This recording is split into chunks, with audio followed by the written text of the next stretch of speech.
मुंबई येथील नेक्सो सेंटरमध्ये झालेल्या ड्रग्ज पार्टीत 2 जणांचा मृत्यू झाला होता। या प्रकरणी वनराई पोलीस ठाण्यात गुन्हा दाखल झाला आहे। एकंदरीत या पूर्ण ड्रग्ज पार्टी प्रकरणी 6 जणांना आतापर्यंत अटक करण्यात आली आहे। मात्र या पार्टीत देण्यात आलेल्या ड्रग्जचं कनेक्शन सध्या कल्याणपर्यंत आलेलं पाहायला मिळतं आहे। वनराई पोलिसांनी दिलेल्या माहितीनुसार कल्याण खडकपाडा पोलिसांनी कल्याणमधून आनंद पटेल याला अटक केली आहे। आनंद पटेल यांनी या पार्टीसाठी ड्रग्ज पुरवल्याचा संशय पोलिसांना आहे। त्या आधारावरच त्याला सध्या पोलिसांनी अटक करत त्याची चौकशी सुरू केली आहे। पहाटेच्या सुमारास पोलिसांनी या कल्याण पश्चिम वायलानगर परिसरात राहत असलेल्या या मोहनाईट्स इमारतीमधून या आनंद पटेल याला ताब्यात घेतलं। याच इमारतीमध्ये बी विंगमध्ये 9व्या माळ्यावर आनंद पटेल राहत होता।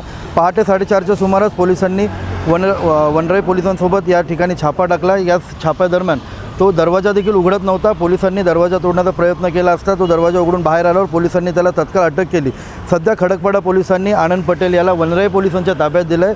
त्यामुळे एकंदरीतच याचं कनेक्शन अजून कुठपर्यंत जातं हे पाहणं देखील तिथेच महत्त्वाचं ठरणार आहे। एकंदरीत आत्तापर्यंत 6 आरोपींना अटक करण्यात आली आहे। त्यानंतर आता या आनंद पटेलला देखील अटक केली। त्यामुळे आणखी हे कनेक्शन कुठपर्यंत जातं हे पाहणं देखील तितकंच महत्त्वाचं ठरणार आहे। अभिजित देशमुख, जिल्हा वार्ता, कल्याण।